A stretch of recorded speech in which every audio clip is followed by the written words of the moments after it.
फूल भी मुस्कुराने लगा है, तितलियां मुस्कुराने लगी है, आ गई है बहारे चमन में।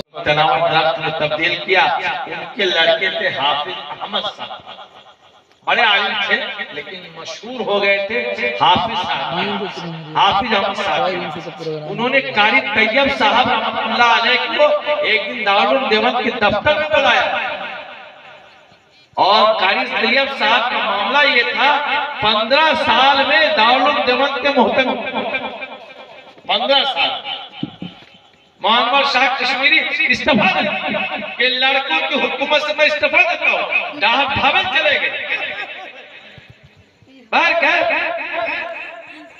तो कारी तैयब साहब को मौलाना अहमद साहब, हाफिज अहमद साहब ने बुला करके कहा, बेटा तू कारी है, तुम अपने लिए हो, मौलाना हो अपने लिए हो, दुनिया में तुम्हारी बहुत शोहरत होगी और दारूल की भी बहुत शोहरत होगी, ये सब तेरे लिए है बेटा, लेकिन तू जो हाफिज बना है और तेरे को जो मैं हाफिज बनाया हूँ मुझे, तो मैं अपने लिए बनाया हूँ, अपने लिए।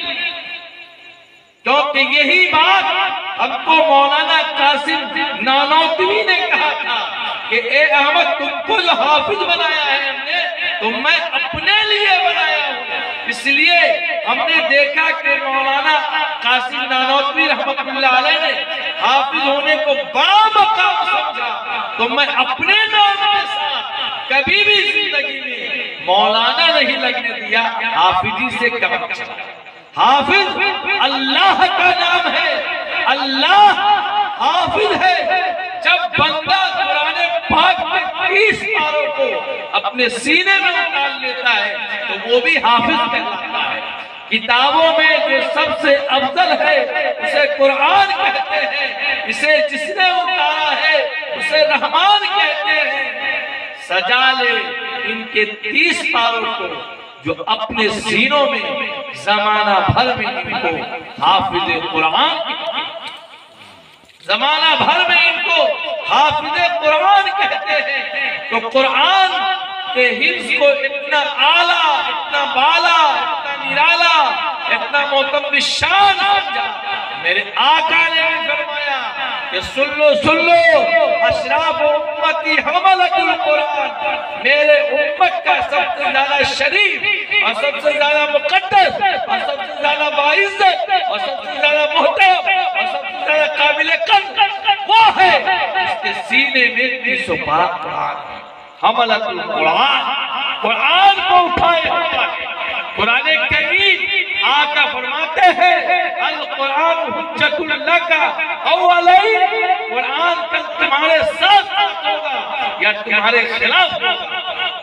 मेरे भाइयों, मेरे बुजुर्गों, हाफिज कुरान को अल्लाह ताला कल 11 पासपोर्ट और वीजा भी देंगे कि ये वीजा लो, ये पासपोर्ट लो और ले जाओ जन्नत में।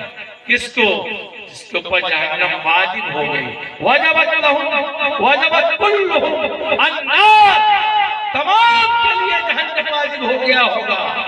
ऐसे के लिए हाफिज कुरान कहेगा कि अल्लाह ताला हमारी वही माए है, यही उत्तरा वाली माए है। तो हाफिज वसीम साहब को 500 रुपया क्या कुरान के हिफ्ज करने के मुकम्मल पर और शेर पढ़ने पर दिया था। यही माँ है जो हमें नाश्ता चूड़ा क्या क्या खून भान के देती थी जब हम मदरसा जाते थे। तो अल्लाह ताला ये मेरी माँ जहन्नम में जाएगी, हम जन्नत में जाएंगे। ये हाजी बशीर साहब है जो नाना मन्नत माने थे कि हमारा नाती हमारी जिंदगी में हाफिज कुरान हो जाए, तो अल्लाह ताला हमारा नाना जहन्नम में जाए और हम जन्नत में जाए। ऐसा ना होगा, अल्लाह ताला नखरा पसारेगा बच्चा। अल्लाह ताला इसके नाज बर्दारी को, इसके नखरे को अल्लाह ताला कबूल करेंगे और उन लोगों को जन्नत में दाखिल कर देंगे जिनके बारे में ये बच्चे, ये हाफिज कुरान सिफारिश करेंगे। सिमरा के मदरसे के एक हाफिज कुरान को दरिया के किनारे दफन किया गया था। सैलाब आया, खाब में आया कि भाई जल्दी करो जल्दी करो जल्दी करो। लोगों ने समझा नहीं। रात को फिर मोहतरम साहब बेदार हुए।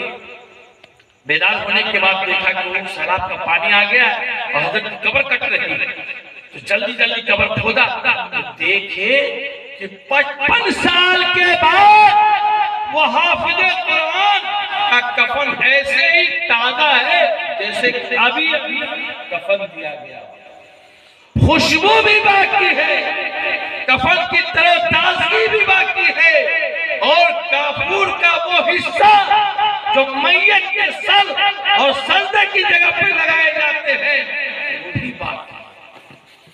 इनका हाफिज कुरान सिर्फ अपने मकाम को पहुंचाना। मेरे भाइयों, इंशाअल्लाह कभी और बात कहेंगे। ये रमजान मुबारक का मुकद्दस महीना आने वाला है। रोजे की फजीलत का हमारे मौलाना परवेज सादिक साहब ने और हमारे अली इमाम साहब तो झूम झूम के इतने अशार याद कर लिए कि हम तो सोचेंगे या शाही के हाथ माशाल्लाह। अल्लाह करे कि और मजीद तकवीयत मिले। लेकिन मशवरा वाला रास्ता न पकड़ ले, अल्लाह न करे हिदायत के रास्ते पर रहे। अल्लाह से दुआ करते हैं कि इस्तेकामत की।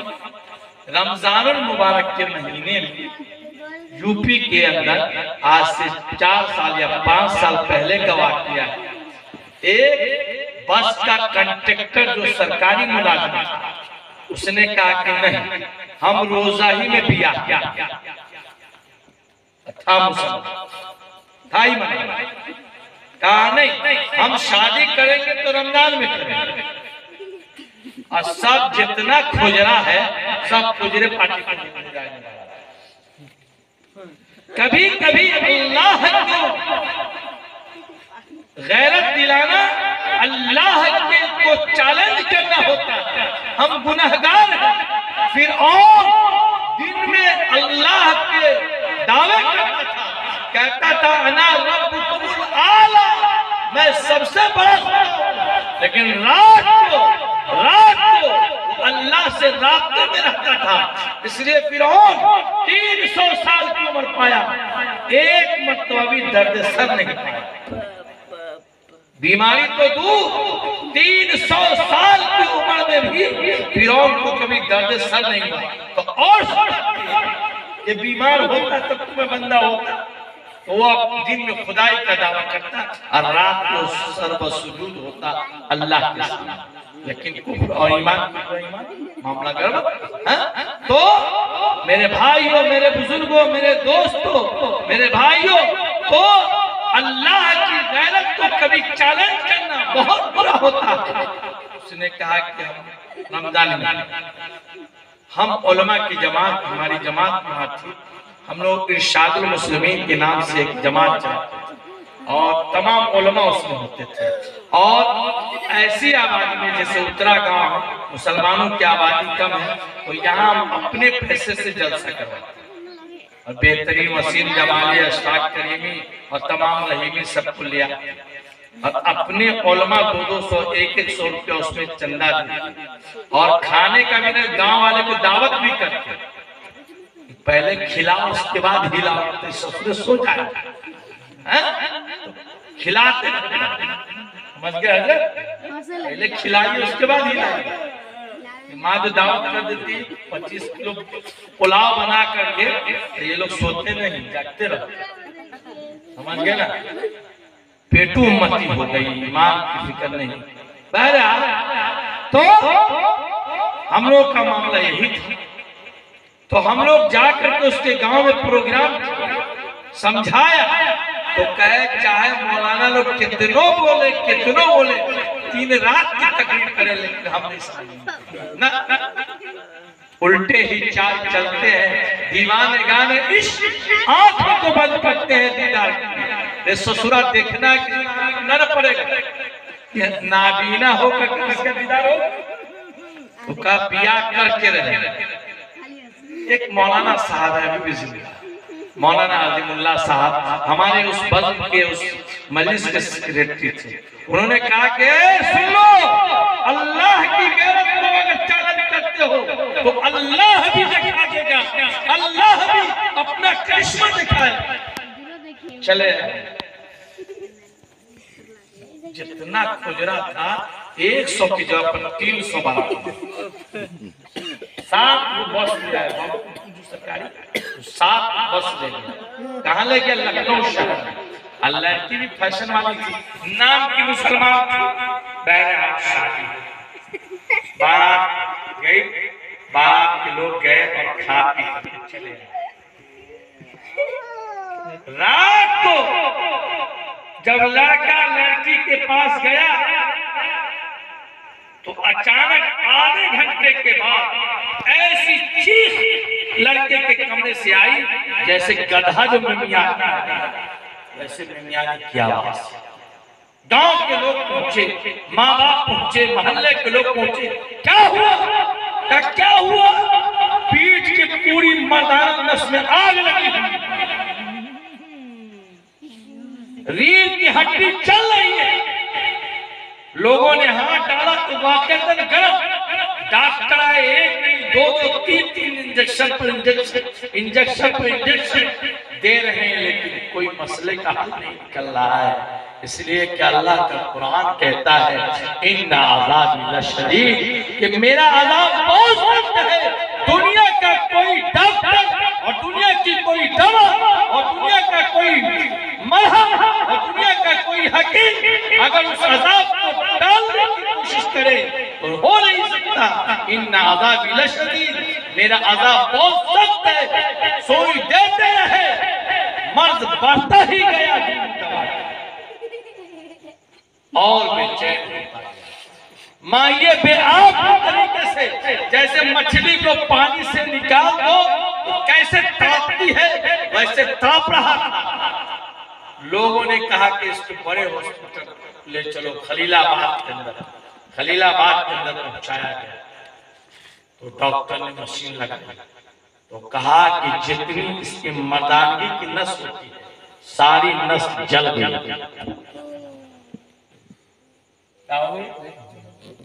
जितनी मर्दानगी की नस होती है सारी नस पेशाब करने को टोटी से लेकर के दिमाग के ऊपर तक सारी नस जल गई। अब कहा कि ठीक है, इसका ऑपरेशन कर देते हैं तो हो सकता है कि बच जाए, लेकिन वो नामर्द हो जाएगा। कहा ठीक है। बाप वाले बेटे वाले ने कहा बेटा तो बच जाएगा, बीवी चली जाएगी, लेकिन बेटा तो हमारा रह जाएगा। ठीक है, लेकिन जैसे डॉक्टर ने जैसे कहा कि ऑपरेशन करें, वैसे डॉक्टर को ऐसा लगता था जैसे कि बिजली का करंट लग रहा है, उसके बगल में करंट और चंद मिनट में चंद मिनट में। इसलिए भाइयों बुजुर्गों, आप रोजा नहीं रखते हैं, हम ये नहीं कहेंगे कि नहीं रखते, लेकिन अगर कमी है तो उस पर एक तो जोड़ी और उसके ऊपर सीना जोड़ी, ये कहाँ की रवायत? एक तो गुनाह और एक उसके ऊपर इसराफ, एक उसके ऊपर सीना तानना और उसके ऊपर अपनी गलाजती ज़बान को खोलना और अपने बकवास को जारी करना, ये कहाँ की इंसानियत है? भाइयों बुजुर्गों, आज उम्मत में ये कहा जा रहा है कि सुन लो, ये वो दौर है, तारीख के उस मोड़ पर आज मुसलमान खड़े हैं कि बहरे को सुनना चाहिए, लंगड़े को दौड़ना चाहिए और अपाहज भागना चाहिए, वरना आज नमाज पढ़ सकते हैं और नमाज नहीं पढ़ते हैं तो एक हुक्मरान आने वाला है, एक दौर आने वाला है कि तुम नमाज पढ़ना चाहोगे, नहीं पढ़ पाओगे। वो मुस्कान के बारे में वसीम जमाली ने कहा ना कि अल्लाह का नाम ली, हमने तशरीह की, बुखारी की शरह इरशादुल बारी है, न अल्लामा नजमुल हुदा की, हमने पढ़ा है कि अल्लाह का नाम इसमें आज़म है। जब भी इसको दिल से लिया गया, जब भी इसको दिल से लिया गया है, सामने वाला मबहूत हो गया है। ठीक मुस्कान में जिस वक्त अल्लाह अल्लाह अल्लाह की सदा बोलती, आप देखो आज भी वीडियो मौजूद है, वो कदम जम गए, वो कदम जम गए, वो सीना फड़ला गया, वो पाँव में लड़क पैदा हो गया, आगे नहीं बढ़ सकते। इसमें आज़म अपने नाम का असर दिखाता है, लेकिन कोई पैदा करे ऐसा चाहते सब है कि हो और सुरैया पर कोई पैदा तो करे ऐसा कल्बे से नहीं। बस एक बात वाक्य सुना दो, फिर अपनी बात को खत्म करता हूँ। एक साहब मौलाना तो रशीद की गंगोही रहमतुल्लाह अलैह के पास आया कि हजरत बेटी का ब्याह है, कुछ है नहीं, कुछ नहीं है। कहा क्या करोगे? कुछ दे दीजिए, आपकी खिदमत में रहते हैं, कुछ दे दीजिए कि जेवर जेवरात बना ले और कुछ कर ले, है ना। तो कहा हजरत ने अच्छा ठीक है, मौका आएगा तो बताएंगे। ठीक है, जाओ आप कल शादी है, आज हजरत कल मामला है, हाँ? और कल मामला है, आप कुछ कर दीजिए। तो हजरत ने कहा अच्छा ठीक है, हम इस्तिंजा करने जाते हैं, बुला को आगे। तो हजरत गए इस्तिंजा करने, तो कहा फलाने जी ढेला ला। अब वो ढेला लेकर क्या है, तो कहा कि तो सोना हो गया। हजरत के हाथ में जैसे का छोटा वो ढेला देता, हजरत पकड़ करके तो सोना हो गया। तो सोना से हम इस्तिंजा सागर थोड़ी पाक होंगे, मिट्टी से ना पाक होंगे, पत्थर से ना पाक होंगे, जज करने वाली जो चीज होगी थोड़ा उससे ना होंगे। सोना एकदम ये चिकनाहट है, ऐसे कैसे पाक होंगे? कल फिरते थे ना दीजिए, हम बेटी का ब्याह कर ले जाओ। अब वो लेकर के आए, लेकर के आए तो बेटी की शादी कर ली। बहुत ढेला वजनी था, सोना वजनी था। आप ये सोचा कि वो हजरत ने बिस्मिल्लाह पढ़ के जो है सोना को हाथ लगाया था, तो सोना जो है बन गया। तो हजरत से फिर पूछना कि हजरत आप बहुत खालिस दिल से बिस्मिल्लाह पढ़े? तो कहा हाँ। तो घर में आया और कहा उसी खेत का चलो ढेला ले आते हैं, और सब सोना बन गया। अब तीनों बाप बेटा जो है ढेला ढो करके लाया, खूब बिस्मिल्लाह बिस्मिल्लाह बिस्मिल्लाह बिस्मिल्लाह बिस्मिल्लाह बिस्मिल्लाह बिस्मिल्लाह बिस्मिल्लाह बिस्मिल्लाह बिस्मिल्लाह बिस्मिल्लाह बिस्मिल्लाह बिस्मिल्लाह बिस्मिल्लाह बिस्मिल्लाह बिस्मिल्लाह बिस्मिल्लाह कई हजार हो ही नहीं। कहा हजरत क्या किए थे कि आपका बिस्मिल्लाह काम करेंगे? अरे बेहुदा, हम उस जबान से बिस्मिल्लाह पढ़े हैं कि जिस जबान से कभी गाली नहीं दी। मैंने बिस्मिल्लाह उस जबान से पढ़ी है जो पूरे दिन अल्लाह के जिक्र में मेरी जबान तरोताजा रहती है। और तू बहुत दिन इधर उधर की बात करता है तुम्हारे तो भाइयों बुजुर्गों दोस्तों, हमको भी सुधरना है, आपको भी सुधरना है। हालात बदल रहे हैं, अगर नहीं सुधरे तो हालात सुधर। इसलिए मेरे भाइयों, मेरे बुजुर्गों, मेरे दोस्तों, ये जमाना है कि अपने उलमा से जुड़ो। आज मौलाना अमानुल्लाह साहब, मौलाना अली इमाम साहब और हाफिज उमर फारूक साहब ने क्यों ये प्रोग्राम रखा कि उलमा से जोड़ा। तब कितने लोगों को बुला दिया। हम तो सोचते कई मतलब गिना कि वो लोग ज्यादा है कि हम लोग ज्यादा हैं। गिनते गिनते फिर चुप हो जाते थे कि ऐसा ना हो कि कहीं कलेजा न फट जाए, कैसे गड़बड़ हो गया मामला। तो मेरे भाइयों, मेरे बुजुर्गों, ये उलमा खालिस है अपनी नियत में, इनको सवाब मिल गया। अब तुम सबको सवाब मिलेगा। अब तू सब ऐसा चक्कर में होंगे। एक दिन मौलाना साहब तकरीर कर रहे थे, तू सब बहुत अच्छा हुआ, तू सब बहुत अच्छा कि माशाल्लाह प्रोग्राम। ओ मौली साहब अच्छे ना, जो सोफा पर तू बैठे वो हमारा है, जो चादर योकी है, जो है चौकी के माया काल के सब लेके गए, तब भूत मेरी की भगा दो। तो वही ला हम बैठे। अगर नियत इस तरीके की है तो अल्लाह खैर फरमाए। ऐसा तो कोई मामला है। भाई बुजुर्गों, रात के 1 बज चुके हैं, बहुत ज्यादा हो चुके हैं। अल्लाह ताला इंशाअल्लाह हमारी जिंदगी में, आपकी जिंदगी में बरकत दे। इंशाअल्लाह जब बुलाएंगे तो हमारी हाजिरी होगी। और हमारा दिल बाखुदा कहते हैं पारा पारा हो चुका है। एक रफीक, एक मोहतरम, एक जो है हमारे मेहमान के जाने की वजह से, हाँ, एक मतलब वहाँ पर भी सवाजी याद दिलाए, एक मौलाना का इंतकाल हो गया हमारे मक्का में। तो कहा चलो भाई आलिम दीन है तो उनके नाम से जो ताज़ियती प्रोग्राम करवाया, वहाँ खानी करवा दी। तो डॉक्टर साहब कहने लगे जो इंतकाल किया आपका क्या रिश्ता है? तो कोई रिश्ता नहीं था, नेक आदमी थे। तो मैंने सोचा कि लाओ उनके नाम से जो है